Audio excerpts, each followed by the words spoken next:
They wished us a good trip, then shot at us. This is a story about 13-year-old Yelysei from Brovary, who was killed by Russian soldiers when a boy with his mother and younger brother tried to get out of hell. There's no other word for it. Horrible things happened in the village of Peremoha of Barashivska community in Kyiv region. The occupiers, whom our army prevented reaching Kyiv, just sat there and terrorized the people. Today is 40 days since Yelysei's death. His mother agreed to talk to Tetiana Nakonechna. She says she's only finding the death to do this in order to let the world know about the cynicism and war crimes of Putin's mob.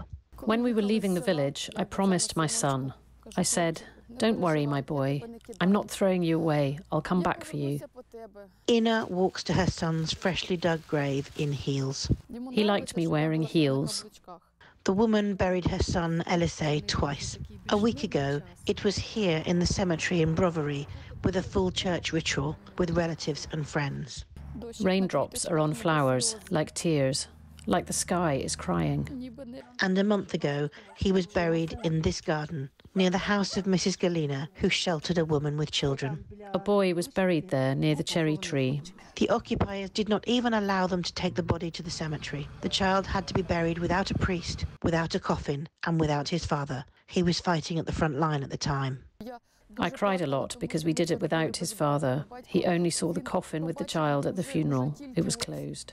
On the first day of the large-scale Russian invasion, Ina sent her two sons from Brovary to relatives in the village of Peremoha in the Kyiv region, 13-year-old Yelysei and 3-year-old Yegor.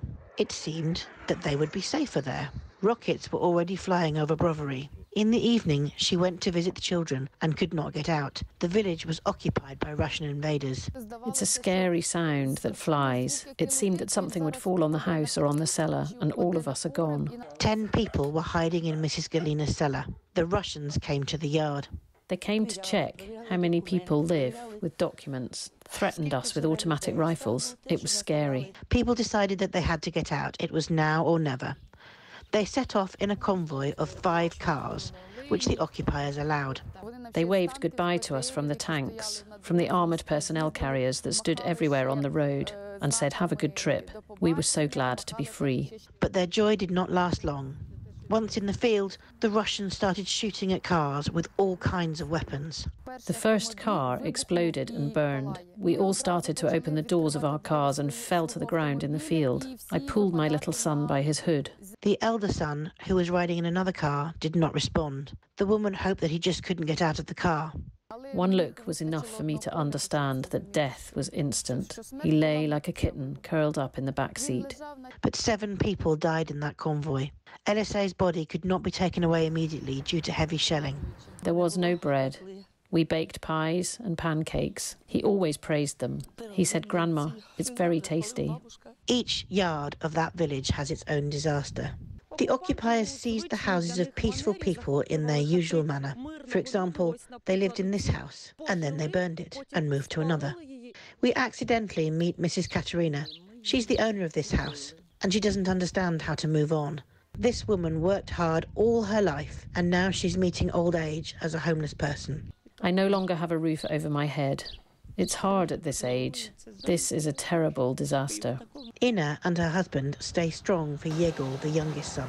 The 3-year-old boy was told his brother was gone. When I ask where my brother is, he points to the clouds. The Russians clearly understand that they were targeting peaceful people, women and children. Ina is sure this can never be forgiven nor forgotten.